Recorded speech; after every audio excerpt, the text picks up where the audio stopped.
my dear crochet lovers. This is Paula today. Today I have a quick video with a tip for you because this was bothering me so much. I came back from a trip and I brought, I believe it was 17 skeins of yarn that I needed to wind. And then I started noticing that even if I had the same skein, so this one, for example, that was the worst case for me.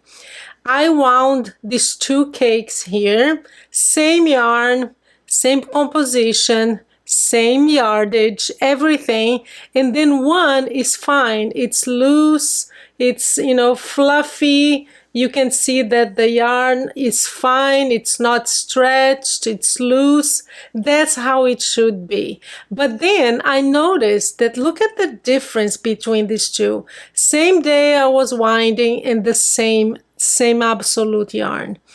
What is the difference? And I was so frustrated because I know this is not good for your yarn. Why is that? This is too dense. This is stretching the yarn. And many times we do this and we put it away to use sometimes months from now. So of course this is going to damage your yarn and it's going to change it over time. So you don't want this to happen. See, you can hardly press this because it's so tight. And of course, this is stretching the yarn. So what happens when this is something that happens when you're winding your yarn? And I finally figured it out, and that's what I'm sharing with you today. You know what the difference is? It's one very basic, simple. It's the speed that you're using when you wind it and when you rotate. With this one here, I was listening to music. I was just, normally slowly rotating and winding my yarn. This one, I was tired and I was like, I still have like 10 ahead of me.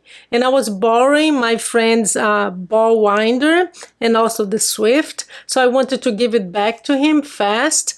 So I was doing this way too fast. So that's, and I will show you some images here.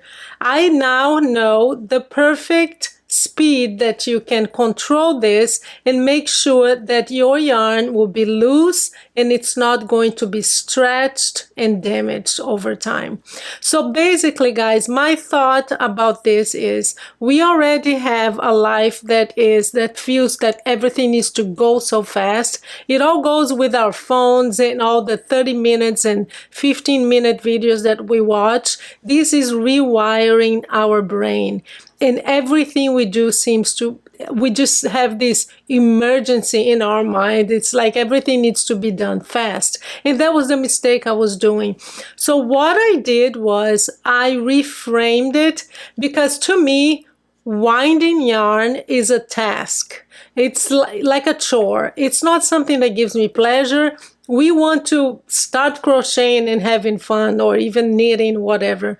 So I reframed it and I just told myself from now on, when I finally figured out what the difference was and that I was doing myself a disservice because this will be damaging to the yarn, I just reframed it and I told myself, you know what?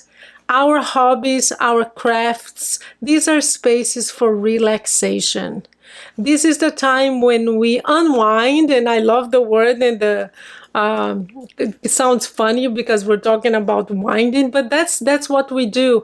We crochet and we knit to have some fun, to get away from this fast-paced world that we have nowadays. So that's my invitation to you. Very simple thing to do when you wind your yarn. Here is, and I actually timed it for you, just to show you how it really doesn't take that long anyway. To give you an idea, this one has 438 yards, right? So 400 meters.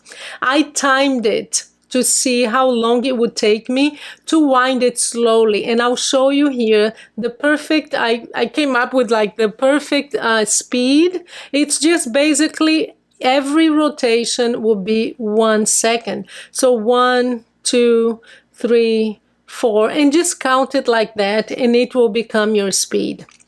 I had to just readjust my brain and tell myself this is a time to relax.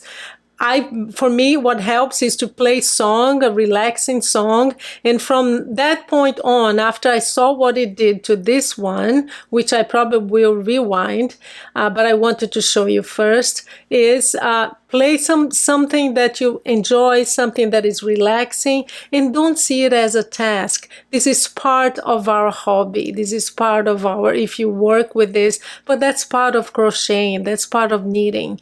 And I decided to totally reframe the way I look at this. I said, you know what?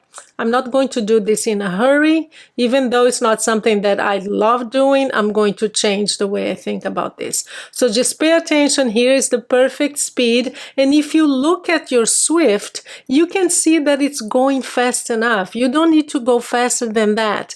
I timed for this. It took me for 400 meters, less than 4 minutes. So basically it's 1 minute per 100 meters.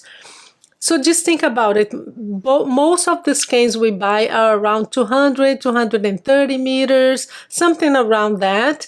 So it's less than 2 minutes. It's going to be 2 minutes. So what is 2 minutes? So enjoy your 2 minutes, okay? So that's my tip for you today. If this is happening to you, your skeins are coming up too dense and they're not flowy like this, that's what's happening. You are going too fast. So again, get your coffee, your drinks, play some nice music, and enjoy the time. You're taking care of your yarn. You're not just doing a chore. Okay, so let me know, does that happen to you? I hope this was helpful because it took me a while to figure out what was going on, why they were coming up so differently. Anyway, that's that for you today. I hope you enjoy it. Please subscribe to the Crochet Chat to see me and Tatiana talk all the things we do with crochet because we both love it. Thank you so much and welcome to the channel.